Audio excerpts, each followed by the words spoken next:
Salam jumpa dalam Tuhan Yesus Kristus. Saudara-saudari dimanapun Anda berada, kita berjumpa lagi dengan Neel Ministry. Kali ini dalam sesi Wajah Allah, di mana kita akan membahas tentang mengelola stres dengan baik. Kita akan melewati beberapa sesi untuk membahas tema kita, yaitu mengelola stres dengan baik. Bersama dengan saya, Pendeta Glenn Siahaya, kita akan ada dalam beberapa sesi hari ini dan kemudian sesi yang berikutnya untuk membahas tema kita, mengelola stres dengan baik. Seperti yang kita ketahui bahwa kita tengah hidup di dalam dunia yang penuh dengan tekanan dan beban. Setiap hari kita dituntut dengan berbagai tanggung jawab dan dengan waktu yang terbatas. Tekanan dan beban serta tuntutan yang dialami terus-menerus membuat orang menjadi stres. Sehingga stres adalah hal yang biasa dan bisa dialami oleh semua orang. Secara sederhana, stres bisa diartikan sebagai gangguan mental yang dihadapi seseorang akibat adanya tekanan. Tekanan ini muncul dari kegagalan seseorang memenuhi kebutuhan atau keinginannya.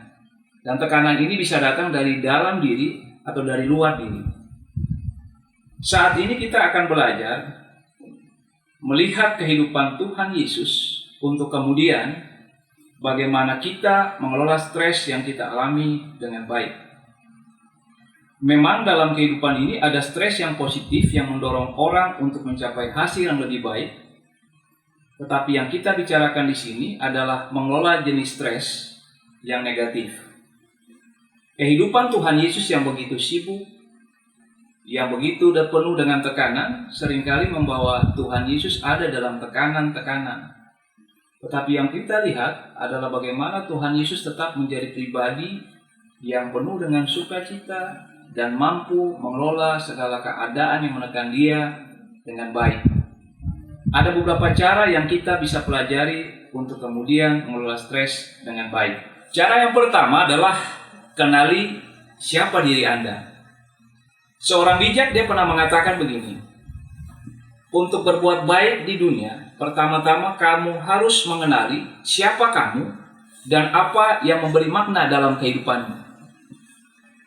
Hidup yang bahagia adalah kehidupan yang tidak saja dinikmati secara pribadi, tetapi juga kehidupan yang berdampak bagi dunia. Jadi kalau pernyataan daripada orang bijak tadi hendak dilihat daripada pemaknaan yang kita kemudian memaknakan dari bagaimana mengenal diri kita, maka untuk sebuah kehidupan yang bahagia, yang terhindar dari stres, orang tidak hanya hidup mengejar kebahagiaannya, tetapi orang bagaimana hidup untuk kemudian memberi makna bagi kehidupan orang lain. Kehidupan seperti ini dapat dijalani seseorang bila dia terlebih dahulu mengenali siapa dirinya. Orang mengenali dirinya dengan kemudian menanyakan beberapa pertanyaan ini, seperti siapa diri saya? Apa yang mesti saya lakukan untuk mengisi hidup saya?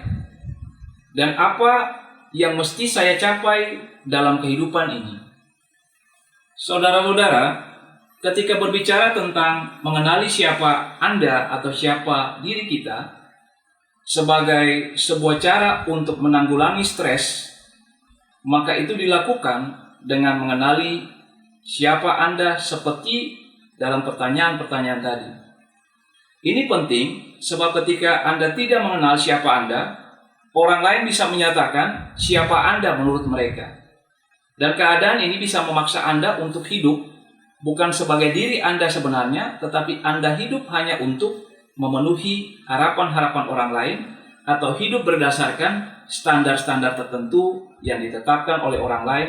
Bahkan Anda hidup oleh karena situasi-situasi tertentu yang telah terjadi dalam kehidupan Anda, dan kemudian Anda melihat itu sebagai sebuah jati diri Anda, sebagai identifikasi diri Anda.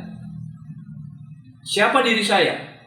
Bila jawaban pertanyaan ini hanya dilekatkan pada diri kita sebagai manusia tanpa mengaitkannya dengan Tuhan, tanpa mengaitkannya dengan kita sebagai pribadi yang diciptakan oleh Tuhan, maka akan didapatkan jawaban yang rata-rata negatif. Saya orang yang gagal, saya tidak dikasihi, saya tidak sebaik orang lain, dan jawaban-jawaban negatif lainnya. Beruntungnya kita mendapati diri kita yang baru, yang sudah tebus di dalam Tuhan. Diri yang sangat berbeda dari gambaran yang pertama. Saya mengajak kita untuk melihat Efesus 2 ayat 10. Di situ ditulis, karena kita ini buatan Allah, diciptakan dalam Kristus Yesus untuk melakukan pekerjaan baik yang dipersiapkan Allah sebelumnya. Ia mau supaya kita hidup di dalamnya. Saudara-saudara, dari bagian Alkitab ini ada 3 hal yang kemudian bisa menjadi identifikasi kita sebagai pribadi yang merupakan pribadi di dalam Tuhan. Yang pertama adalah kita mengenal bahwa saya atau Anda adalah pribadi yang berharga, diciptakan oleh Allah untuk maksudnya yang mulia. Yang kedua, Anda memiliki tujuan yang besar dalam kehidupan ini, yang Allah kehendaki terjadi dalam kehidupan Anda dan saya. Yang ketiga, saya diperlengkapi Allah dengan segala yang baik untuk mencapai maksud Allah dalam kehidupan Anda dan saya. Jadi 3 hal ini yang kemudian menjadi identifikasi diri kita sebagai pribadi yang telah ada dalam proses pembaruan di dalam Tuhan. Ini berarti Tuhan menghadirkan Anda dan saya, atau Tuhan menghadirkan kita ke dalam dunia ini dengan maksud dan tujuan yang besar. Hidup kita berarti, hidup kita bermakna. Tidak ada seorang pun yang diciptakan atau dihadirkan di dalam dunia ini tidak memiliki makna atau arti dalam hidupnya. Setiap orang berharga. Setiap orang memiliki kehidupan yang bermakna dan memiliki tujuan dalam perencanaan Allah yang besar. Yang kedua, ketika bertanya siapa diri saya dan mengaitkannya dengan Tuhan sebagai pemilik kehidupan kita, itu mengarahkan kita pada pertanyaan berikut. Sebenarnya hidup kita ini milik siapa? Pribadi seperti apa yang memiliki saya? Mari kita lihat Yohanes 3 ayat 16. Dari apa yang dikatakan oleh Yohanes 3 ayat 16, pribadi yang memiliki kita adalah pribadi yang mengasihi kita dan dunia. Karena begitu besar kasih Allah akan dunia ini, maka Ia mengaruniakan anaknya yang tunggal, supaya barang siapa yang percaya kepadanya tidak binasa, melainkan beroleh hidup yang kekal. Artinya bahwa kita dimiliki oleh pribadi yang menebus kita dengan cara yang luar biasa. Itu mengungkapkan bahwa kita dimiliki oleh pribadi yang sangat mengasihi kita. Allah di dalam Tuhan Yesus mengasihi Anda dan saya tanpa syarat. Kita dikasihi bukan karena kita baik, bukan karena kita mampu menyenangkannya, bukan karena kita melakukan kebenaran, tetapi semata-mata karena Dia mengasihi kita. Jadi ketika berbicara tentang mengenali identitas kita, siapa diri kita, maka kita tidak bisa kemudian mengaitkannya dengan perkataan orang tentang siapa saya, atau tentang keadaan kita, bahwa saya hidup dalam keadaan seperti ini, dan ini sudah merupakan nasib dari keturunan ke keturunan. Tetapi berbicara tentang siapa saya, maka kita akan berbicara tentang siapa saya di dalam Tuhan, bahwa saya adalah pribadi yang berharga, yang diciptakan dengan memiliki tujuan dan makna hidup ini. Tuhan merencanakan hal-hal besar dalam kehidupan saudara dan saya. Yang kedua, kita dimiliki oleh pribadi yang sangat mengasihi kita. Allah yang memberikan anaknya yang tunggal untuk menyelamatkan kita. Kita dikasihi, diterima tanpa syarat. Bukan karena kita melakukan kebaikan, bukan karena kita melakukan kebenaran, tetapi semata-mata karena Allah mengasihi kita. Itulah identitas kita. Yang kedua, ketika berbicara tentang mengelola stres, maka kita berbicara tentang hal yang kedua yang dilakukan oleh Tuhan Yesus adalah Tuhan tidak berusaha menyenangkan semua orang. Dia ada dalam tekanan-tekanan untuk kemudian menyenangkan orang-orang tertentu, tetapi itu tidak dilakukannya. Dalam Yohanes 5 ayat 30 dikatakan begini, "Aku tidak dapat berbuat apa-apa dari diriku sendiri. Aku menghakimi sesuai dengan apa yang aku dengar, dan penghakimanku adil, sebab aku tidak menuruti kehendakku sendiri, melainkan kehendak Dia yang mengutus aku." Saudara-saudara, stres seringkali terjadi dan kita alami karena kita berusaha menyenangkan semua orang. Tetapi celakanya dalam kenyataan kita tidak bisa menyenangkan semua orang. Ketika kita berusaha menyenangkan si A, maka si B tidak akan suka terhadap sikap kita. Demikian juga ketika kita berusaha menyenangkan si B, si C tidak akan menyukai apa yang kita lakukan. Kita tidak bisa menyenangkan semua orang. Tuhan pun tidak berusaha untuk menyenangkan semua orang. Ketika Anda berusaha untuk menyenangkan semua orang, maka Anda dan saya akan jatuh kepada 3 hal. Yang pertama, kita akan mudah atau rapuh menghadapi kritik. Karena kita akan khawatir dengan apa yang dipikirkan orang lain terhadap kita. Yang kedua, ketika kita berusaha menyenangkan semua orang, kita terjatuh pada kompetisi yang tidak sehat. Karena kita akan khawatir orang lain akan melebihi kita.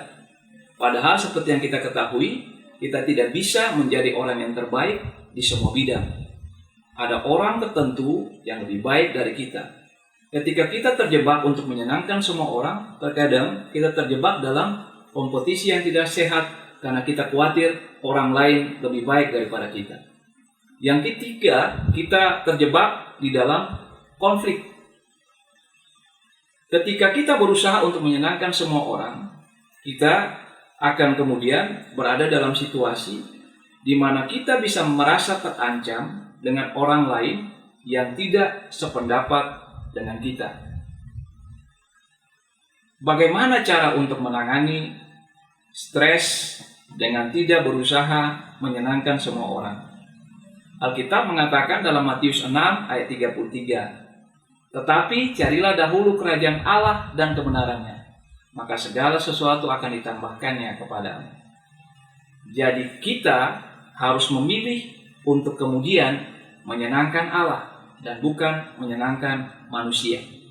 Ketika kita berusaha menyenangkan Allah, hidup kita akan sederhana.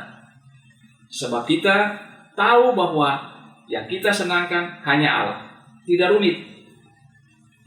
Kita melakukannya dengan benar dan tidak peduli apa yang dikatakan oleh orang lain. Ketika kita merasa stres atau tertekan pada saat ini, mungkin salah satu penyebabnya karena kita berusaha untuk menyenangkan orang lain.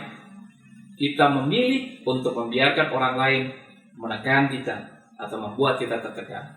Nah, dalam perjumpaan hari ini, 2 hal itu yang kita bicarakan tentang bagaimana mengelola stres dengan baik menurut teladan Tuhan Yesus Kristus. Kita akan berjumpa dalam sesi yang berikut untuk melanjutkan pembahasan kita tentang mengelola stres dengan baik. Sampai berjumpa, Tuhan Yesus memberkati kita. Shalom.